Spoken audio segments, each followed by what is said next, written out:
কল্পনা করুন একটা দৃশ্যপট। চারদিকে ভয়াবহ যুদ্ধ চলছে। একটা জাতি তাদের অস্তিত্ব রক্ষার জন্য মরণপণ লড়াই করছে। আর ঠিক সেই মুহূর্তে একজন মানুষ ময়দানে নেমেছেন, কিন্তু তার হাতে কোনো আগ্নেয়াস্ত্র নেই। তার হাতে ছিল কেবল একটা ক্যামেরা। হ্যাঁ, কেবল একটা ক্যামেরা। তিনি জানতেন তার এই ক্যামেরার লেন্সে ধরা পড়া সেলুলয়েডের ফিতাই হতে পারে সবচেয়ে মোক্ষম অস্ত্র, যা বিশ্বকে বুঝিয়ে দেবে যে এখানে কোনো সাধারণ সংঘাত চলছে না, বরং ইতিহাসের অন্যতম জঘন্য একটা গণহত্যা বা জেনোসাইড চলছে। আর সবচেয়ে বিস্ময়কর ব্যাপারটা হল, এই অবিশ্বাস্য সাহসিকতার অধিকারী মানুষটির আয়ুষ্কাল ছিল মাত্র ৩৬ বছর।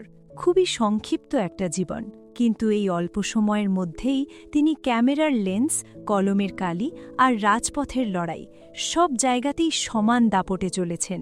আজকের এই গভীর এবং তথ্যভিত্তিক আলোচনায় আমরা প্রবেশ করতে যাচ্ছি সেই ক্ষণজন্মা বুদ্ধিজীবীর জীবন ও কর্মের এক বিস্তৃত পরিসরে। আলোচনার শুরুতেই একটা অত্যন্ত কৌতূহলোদ্দীপক প্রশ্ন সামনে চলে আসে। বিজ্ঞানের একজন মেধাবী ছাত্র কেন হঠাৎ করে তার একাডেমিক পথ বদলে ফেললেন? কেন সাহিত্যের দিকে হাঁটলেন?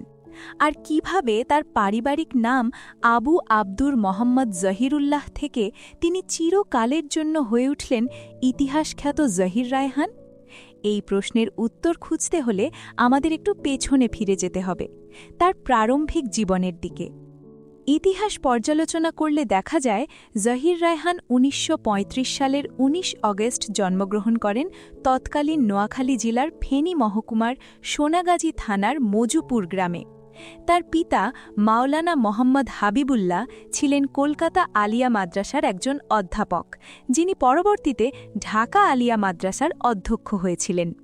পিতার এই প্রথম দিকের কর্মস্থলের সুবাদেই জহির রায়হানের শৈশব আর কৈশোরের একটা বড় অংশ কাটে তৎকালীন ভারতবর্ষের অন্যতম প্রাণকেন্দ্র কলকাতায়। মিত্র ইনস্টিটিউটে তার প্রাথমিক শিক্ষা শুরু হয়। এই কলকাতা জীবনটা তার জন্য অত্যন্ত গুরুত্বপূর্ণ ছিল। একটা কসমোপলিটান বা বহুমাত্রিক শহরের সংস্কৃতি তার কিশোর মনে এক ধরনের প্রসারতা তৈরি করেছিল।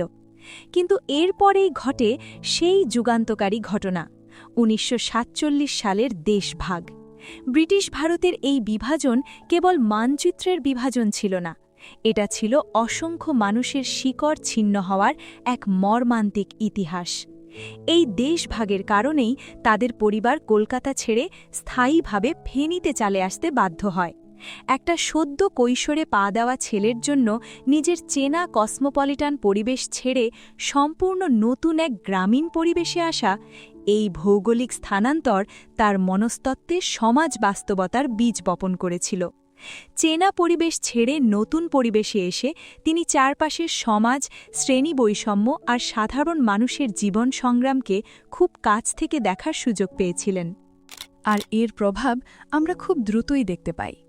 ১৯৫০ সালে তিনি ফেনীর আমিরাবাদ উচ্চ বিদ্যালয় থেকে ম্যাট্রিকুলেশন পাশ করেন। কিন্তু অবাক করার মতো বিষয় হল, ম্যাট্রিকুলেশনের পর ঢাকায় এসে মাত্র ১৫ বছর বয়সে তিনি যুগের আলো পত্রিকায় সাংবাদিকতা শুরু করেন। এত অল্প বয়সে সাংবাদিকতায় যুক্ত হওয়াটাই প্রমাণ করে সমাজের প্রতি তার পর্যবেক্ষণ ক্ষমতা কতটা প্রখর ছিল। এরপর ১৯৫৩ সালে তিনি জগন্নাথ কলেজ থেকে বিজ্ঞান বিভাগে আইএসসি পরীক্ষায় পাশ করেন। বিজ্ঞান বিভাগে কিন্তু বিজ্ঞানের ছাত্র হওয়া সত্ত্বেও ঢাকা বিশ্ববিদ্যালয়ে এসে তিনি ভর্তি হলেন বাংলা বিভাগে। এই জায়গাটাই সবচেয়ে ইন্টারেস্টিং। বিজ্ঞানের ছাত্র হয়েও সাহিত্যে আসা, এটা কেবল একটা একাডেমিক বিষয় পরিবর্তন ছিল না, এটা যেন ল্যাবরেটরির টেস্ট টিউব ছেড়ে সমাজের বিশাল ল্যাবরেটরিতে মানুষের যাপিত জীবন নিয়ে গবেষণায় নেমে পড়ার একটা সচেতন সিদ্ধান্ত ছিল। কারণ সমাজের আসল পরীক্ষাগার তো মানুষের জীবনই, আর সেই পরীক্ষাগারের ফলাফল প্রকাশের সবচেয়ে শক্তিশালী ভাষা হল সাহিত্য আর রাজনীতি। ঢাকা বিশ্ববিদ্যালয়ে পড়ার সময় আসে ১৯৫২ সালের সেই ঐতিহাসিক ভাষা আন্দোলন। ২১শে ফেব্রুয়ারি যখন রাষ্ট্রভাষা বাংলার দাবিতে ১৪৪ ধারা জারি করা হল, তখন সেই ধারা ভাঙার অর্থ ছিল সরাসরি রাষ্ট্রযন্ত্রের বুলেটের সামনে গিয়ে দাঁড়ানো। আর সেই দিন ঢাকা বিশ্ববিদ্যালয়ের কলা ভবন প্রাঙ্গণ থেকে যে ১০ জন দুঃসাহসী শিক্ষার্থী প্রথম ১৪৪ ধারা ভেঙে রাজপথে নেমে এসেছিলেন, জহির রায়হান ছিলেন তাদেরই একজন, একেবারে সামনের সারিতে। এই মিছিলে অংশ নেওয়ার কারণে পাকিস্তানি পুলিশ তাকে গ্রেফতার করে এবং তাকে কারাবাস ভোগ করতে হয়। কারাবাসের এই অভিজ্ঞতা তার চেতনার জগৎকে আরও শানিত করেছিল। ছাত্রজীবনেই তিনি কমিউনিস্ট আন্দোলনের আদর্শে গভীরভাবে উদ্বুদ্ধ হন। সমাজের শ্রেণী বৈষম্য আর শোষণের বিরুদ্ধে একটা রাজনৈতিক দর্শন, এটাই তাকে আকর্ষণ করেছিল।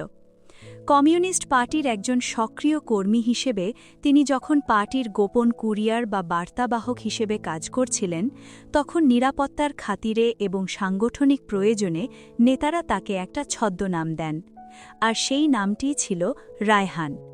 এভাবেই তার মূল নাম জহিরুল্লাহর সাথে যুক্ত হয়ে তিনি চিরতরে রূপান্তরিত হয়ে যান আমাদের সবার পরিচিত জহির রায়হান হিসেবে। রাজপথের উত্তাল অভিজ্ঞতা, পুলিশের তাড়া খাওয়া, গোপন রাজনৈতিক দলের হয়ে কাজ করা, এই সব কিছুই আসলে তার ভবিষ্যৎ সাহিত্য আর চলচ্চিত্রের কাঁচামাল বা র মেটেরিয়াল হিসেবে কাজ করেছে। ১৯৫০ সালে সাংবাদিকতা দিয়ে শুরু করার পর ১৯৫৫ সালে তার প্রথম গল্প সংগ্রহ সূর্যগ্রহণ প্রকাশিত হয়।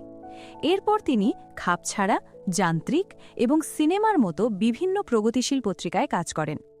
১৯৫৬ সালে প্রবাহ নামক একটি মাসিক পত্রিকার সম্পাদনার দায়িত্বও তিনি পালন করেন। এই পত্রিকাগুলোর মাধ্যমেই তিনি তৎকালীন প্রগতিশীল চিন্তাগুলোকে সাধারণ মানুষের সামনে তুলে ধরছিলেন। এবার আসা যাক তার শ্রেষ্ঠ সাহিত্যকর্মে। ১৯৬৪ সালে প্রকাশিত হয় উপন্যাস হাজার বছর ধরে।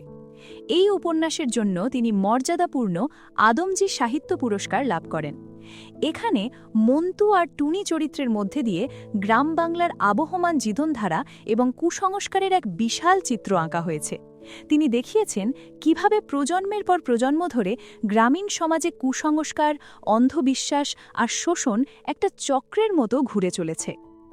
কিন্তু এখানেই একটা যৌক্তিক খটকা তৈরি হয়। জহির রায়হান নিজে ছিলেন একজন বিপ্লবী মানুষ, যিনি সমাজ পরিবর্তনে বিশ্বাসী ছিলেন। তিনি রাজপথে লড়াই করেছেন, প্রগতিশীল রাজনীতি করেছেন।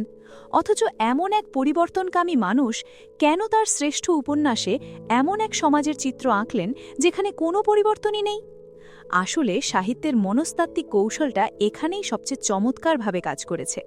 একজন পরিবর্তনকামী শিল্পী হিসেবে তিনি জানতেন পরিবর্তনের প্রয়োজনীয়তা মানুষের মনে সবচেয়ে তীব্রভাবে গেঁথে দেওয়ার উপায় হল সেই সমাজের স্থিতাবস্থা আর অচলায়তনের নিখুঁত চিত্রটা তাদের সামনে আয়নার মতো তুলে ধরা। পাঠক যখন মন্তু আর টুনির আটকে পড়া জীবনের ট্র্যাজেডি দেখে ক্ষুব্ধ হবেন, তখন সেই ক্ষোভটাই আসলে সমাজ পরিবর্তনের জ্বালানি বা ফিউয়েল হিসেবে কাজ করবে। দারুণ একটা মেকানিজম। এরপর তার অন্যান্য রচনার দিকে তাকালে ১৯৬৯ সালে প্রকাশিত আরেক ফাল্গুনের কথা বলতেই হয়।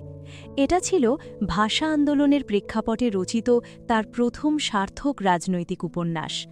১৯৫৫ সালের ২১শে ফেব্রুয়ারি উদযাপনের প্রস্তুতির দিনগুলোকে কেন্দ্র করে জেলেবন্দি ছাত্রনেতাদের সংগ্রাম আর রাজপথের উত্তেজনার যে নিখুঁত বর্ণনা এখানে আছে, তা এক কথায় অনবদ্য।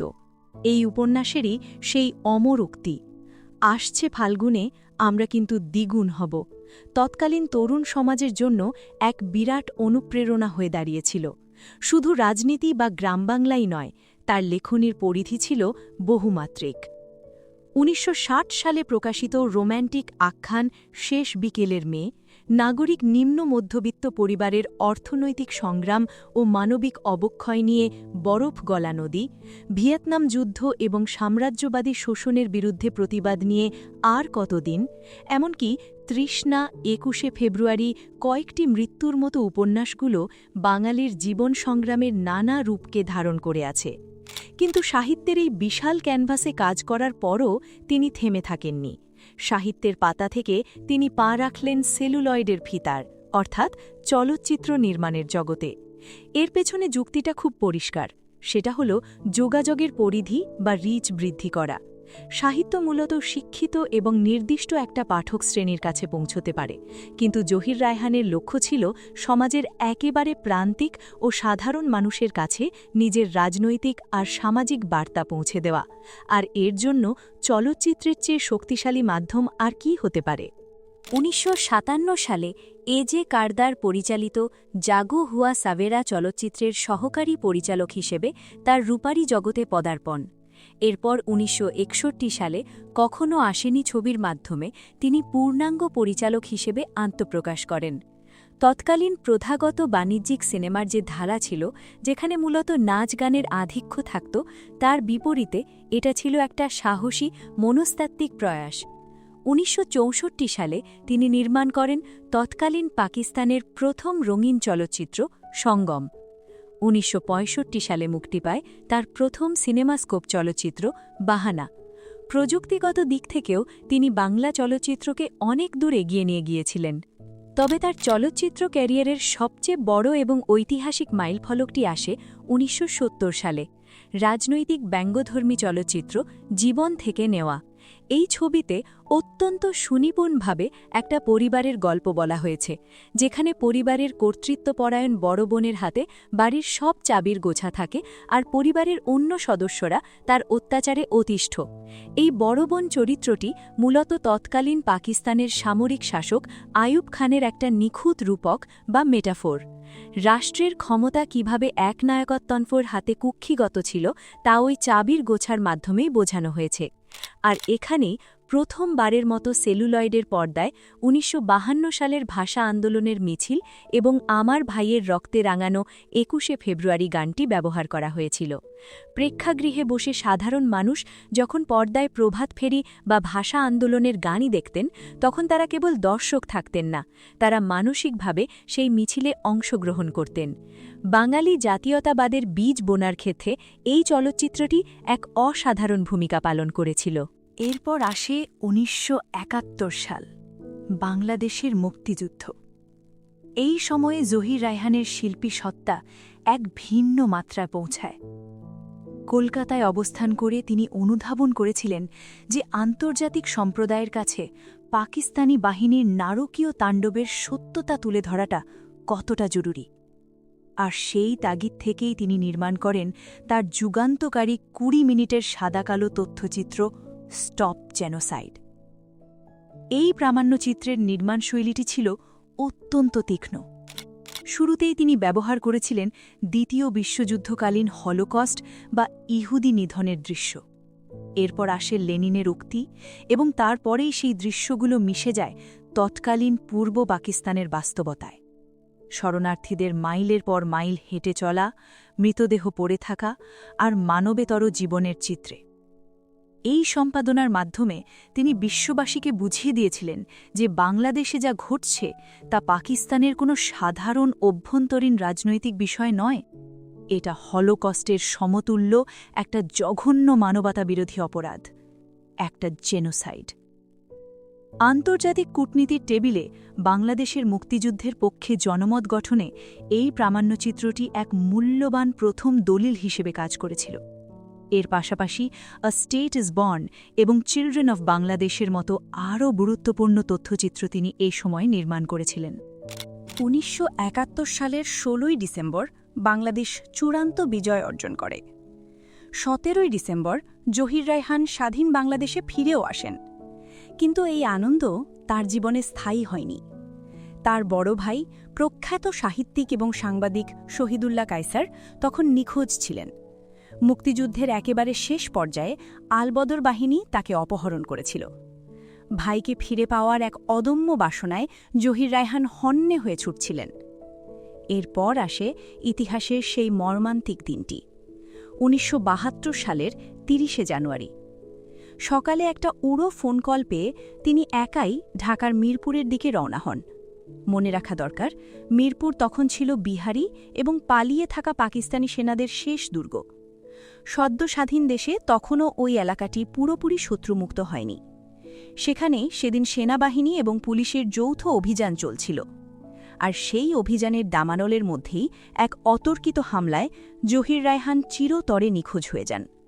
তার আর কোনো সন্ধান পাওয়া যায়নি।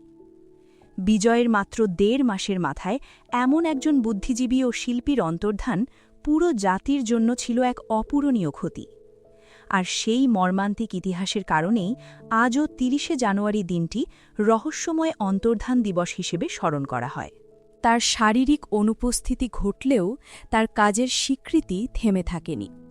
১৯৭২ সালে তাকে মরণোত্তর বাংলা একাডেমি সাহিত্য পুরস্কার প্রদান করা হয়।